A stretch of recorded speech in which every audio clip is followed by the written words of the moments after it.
السلام علیکم دوستانو شیردل تخنیکی معلوماتي چینل ته خراب زموږ د نن ورځې ټاپک او موضوع دا کستاسي وی اف ډي انورټر فریکوئنسي 500 ته رسیږي او ستاسي وی اف ډي انورټر آوټپوټ برق نه ورکوي او ستاسي واټر پمپ ته برق نه سپلای کیږي یعنی ستاسي واټر پمپ نه سٹارټيږي نو تاسو باید کوم فعالیتونه تر سره کوي دوستانو زه غواړم په دې رابطه تاسو سره مختصر لنډ او مهم معلومات شریکم نو دوستانو دا ویډیو مسکیپ کوئ تر اخره پورې ګورئ ترڅو د دې مفیدو معلومات څخه ځانونه برخمن کړئ نو دوستانو راځو ټاپک او موضوع ته اول به دوستانو تاسو خپل وی اف ډي انورټر آن کړئ د ان کېدو څخه وروسته کله چې د فریکوئنسي 50 ته ورسېده د دې څخه وروسته به تاسو ډیجیټل ملټي میټر راوالئ او د دې انتخاب سوچ به دوستانو په AC 0 ولټ برق باندې انتخاب کړئ د دې نه وروسته به تاسو بیا ډیجیټل ملټي میټر راوالئ او کوم آوټپوټ پینټونه چې دي د AC برق لپاره دا به دوستانو تاسو چیک کړئ کچېرې تاسو موټر سنگل پیز وي او په 220 ولټ برق باندې کار کوي او دې ته دوه تارونه سپلای شوي نو تاسو به دوستانو دغه دواړو تارونو ولټ چیک کوي چې دلته دواړو تارونو کې 220 ولټ AC راځي کنه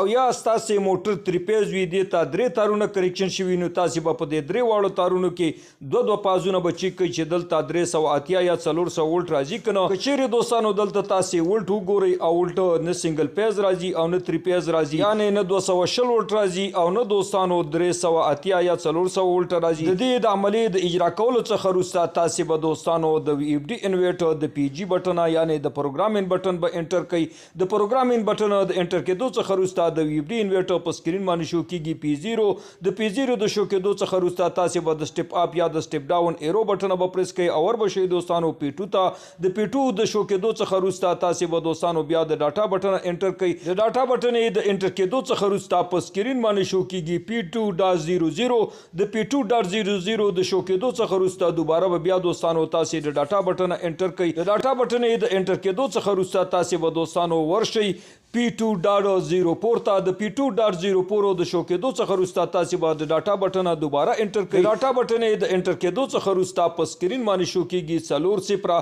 دلته دوستانو نه سنگل پیز ولټ سیټ شوی دی او نه 3 پیز ولټ سیټ شوی دی یعنی نه 220 ولټ سیټ شوی دی او نه دوستانو 400 ولټ سیټ شوی دی دلته به دوستانو کچېرې تاسو موټر سنگل پیز وي د 1 انچ نه تر 2 انچ پورې وي نو دلته به دوستانو AC 220 ولټ انتخاب کړئ او کچېرې دوستانو تاسو موټر 3 پیز وي دې ته درې تارونه سپلای شوي دا 3 انچ نه تر 4 انچ پورې وي نو دلته به دوستانو 380 یا 400 ولټ انتخاب کړئ او د ډاټا بټن به انټر کړئ د ډاټا بټن د انټر کېدو څخه وروسته تاسو موټر سنگل پیز وي او یا 3 پیز وي نو دا به دوستانو د دې سیټینګ د سیټ کېدو څخه وروسته او تاسو کولای شئ بیا د خپل وی اف ډي انورټر څخه په نورمال ډول باندې استفاده وکړئ نو دوستانو دا زموږ د نن ورځې ټاپک او موضوع دوستانو که غواړئ بر تخنیک څخه ځانونه برخمن کړئ او خپل هر قسم برقي وسایل په خپل کورونو کې ترمیم او جوړ کړئ نو دوستانو که تر اوسه پورې مو زما چینل نوي سبسکرایب کړئ نو مهرباني وکړئ زما چینل سره سبسکرایب کړئ او که دا ویډیو مو خوښه شوې در سره لایک او شیر کړئ د خپل ملګرو سره ترڅو خیر او پیدا ټولو ته ورسیږي دوستانو ستاسو د توجه او لیدو څخه یو نړۍ مننه السلام علیکم